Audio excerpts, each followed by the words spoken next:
आज हम पढ़ेंगे काजी नजरुल इस्लाम के बारे में। काजी नजरुल इस्लाम को बांग्ला साहित्य के सबसे महान कवियों में से एक माना जाता है। काजी नजरुल इस्लाम का जन्म 1899 ईस्वी में पश्चिम बंगाल के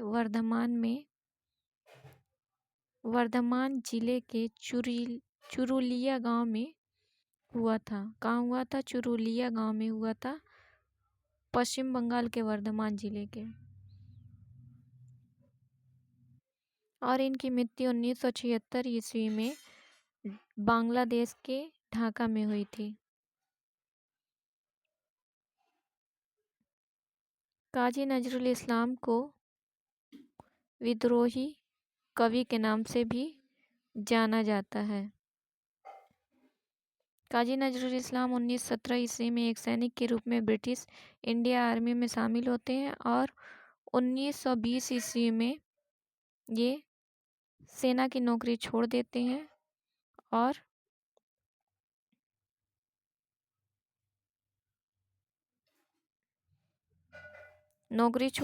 और बंगाली मुस्लिम लिटरेरी सोसाइटी में शामिल हो जाते हैं। काजी नजरुल इस्लाम ने अंग्रेज़ों के उत्पीड़न के खिलाफ आवाज़ उठाई थी अपनी रचनाओं के माध्यम से। इसमें उन्होंने अपनी कृतियों में दास्तां, घृणा और अंग्रेज़ों की जो भी नीतियाँ थी उनके खिलाफ आवाज़ उठाई थी। यही कारण था कि उन्होंने अपनी रचनाओं के माध्यम से इसको उजागर किया था और यही कारण था कि अंग्रेज़ों द्वारा उनको कई बार जेल की सज़ा भी सुनाई गई थी। अंग्रेज़ों की नीतियों को उजागर करने, उनके उत्पीड़न को उजागर करने के कारण उनको राजद्रोह का आरोप लगाकर अंग्रेज कई बार उनको जेल में डाल देते हैं। काजी नजरुल इस्लाम 2000 से अधिक गीत लिखे थे और उनको संगीतबद्ध भी किया था, जिसे नजरुल गीति के नाम से भी जाना जाता है। उनकी कई रचनाएं हैं। उनमें पहला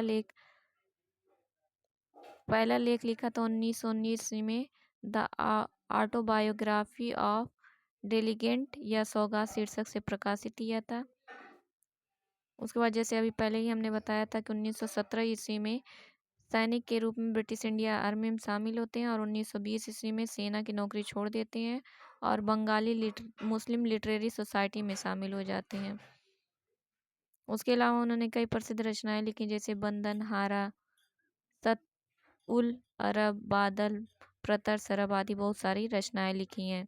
1922 में अपनी कविता अनो दो मोइर अगोमोने लिखी थी। इसके लिए ब्रिटिश सरकार ने उन्हें राजद्रोह का आरोप लगा करके जेल 1922 ईस्वी में काजी नजरुल इस्लाम की प्रसिद्ध कविता आनो दो मोइर अगोमोने लिखी थी। इसके विरुद्ध ब्रिटिश सरकार ने उन्हें 1 साल की सजा दी थी। इसी प्रकार 1930 ईस्वी में उन्होंने एक पुस्तक लिखी थी, प्रलय शिखा। इस पर अंग्रेजों ने प्रतिबंध लगा दिया था और राजद्रोह का आरोप लगा करके उन्हें फिर से जेल की सजा दे दी थी और उन्हें गांधी इरविन समझौता 1931 पर जब हस्ताक्षर हो गया था, उसके बाद जेल से रिहा किया गया। इस प्रकार उन्होंने अपनी कविताओं के माध्यम से अंग्रेजों के उत्पीड़न, अंग्रेजों की नीतियों को उजागर करने का प्रयास किया, जिसके कारण उन्हें कई बार राजद्रोह का आरोप लगा करके जेल में डाला गया। काजी नजरुल इस्लाम पर हाल फिलहाल में 1-2 साल पहले एक फिल्म भी बनी थी, जिसका नाम पिप्पा नाम से एक फिल्म भी बनी थी। तो इस तरह हमने आज काजी नजरुल इस्लाम के बारे में देखा।